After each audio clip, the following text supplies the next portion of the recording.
So without further ado, I'm going to move across to Beth Perry. Beth has a brief introduction, and then we'll move into her speech.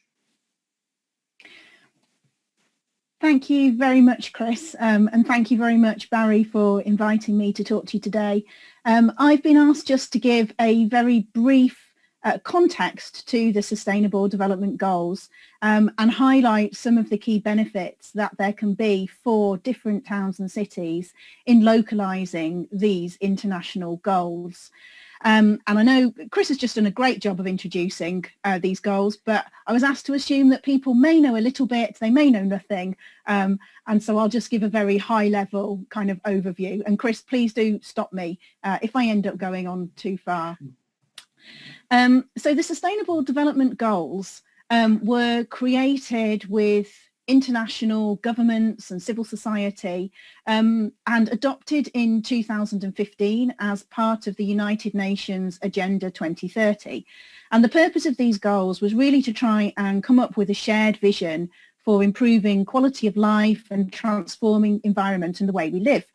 And they actually replaced what was called the Millennium Development Goals, which previously really only applied to developing countries, or what we now often call the majority world, or lower and middle income countries.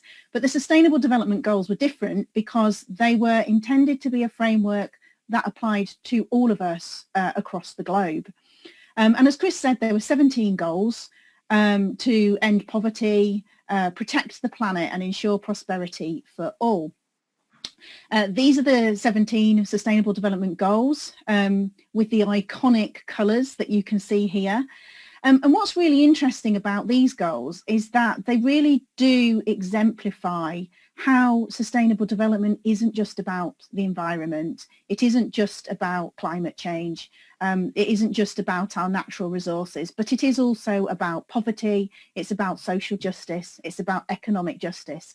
And I think that's one of the key ways in which the Sustainable Development Goals really can move us forward at a local level. So you can see the goals here. Goal number 1, no poverty.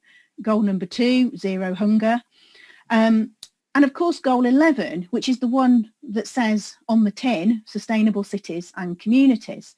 So goal 11 is explicitly designed for cities and local authorities, but a lot of these other goals are really relevant. And local authorities really need to engage beyond just goal 11 to overcome what we sometimes call sectorsemia, where everyone's sat in their different policy silos without thinking about how these things interconnect. And you can see here on the right what the specific targets are for the Sustainable Development Goals under Goal 11, but there are many others that apply to how we think about sustainable communities. So in some of our work, we were working with Sheffield City Council to look at the relevance of the SDGs, and I know David and Alan are going to share much more in-depth examples of what they've been doing in their cities. But I thought it was worth just putting this up because we did exclude a few of the goals as being less relevant.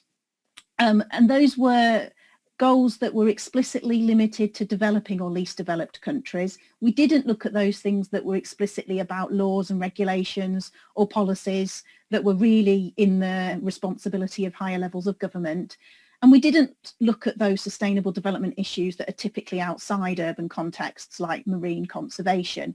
But nonetheless, of the 90 actual targets, which sit underneath the 17 goals, 53% were kind of assessed as being locally relevant to Sheffield, way beyond sustainable goal cities and communities in Goal 11.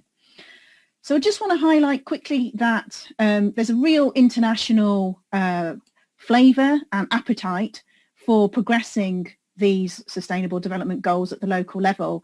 And between 2015 and 2019, we were involved in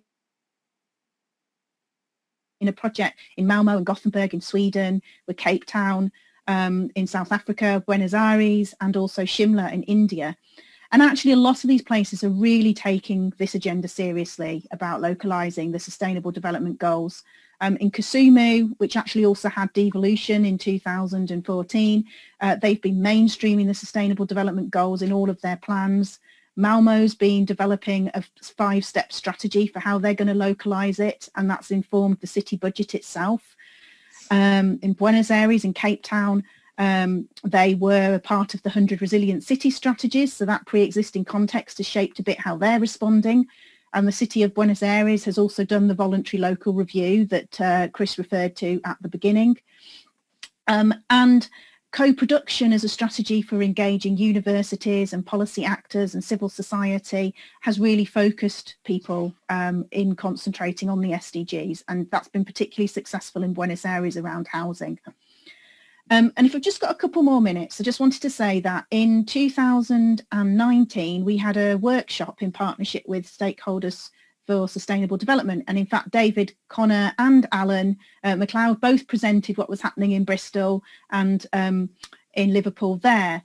And we accompanied this with a series of interviews with Sheffield stakeholders. And we found on the one hand that there was a bit of, concern around the low profile of the SDGs compared with some of our international partners. The UK government hasn't been particularly supportive, either in terms of guidance or in terms of resources, about how local places would take this forward, lack of capacity and resource even before COVID.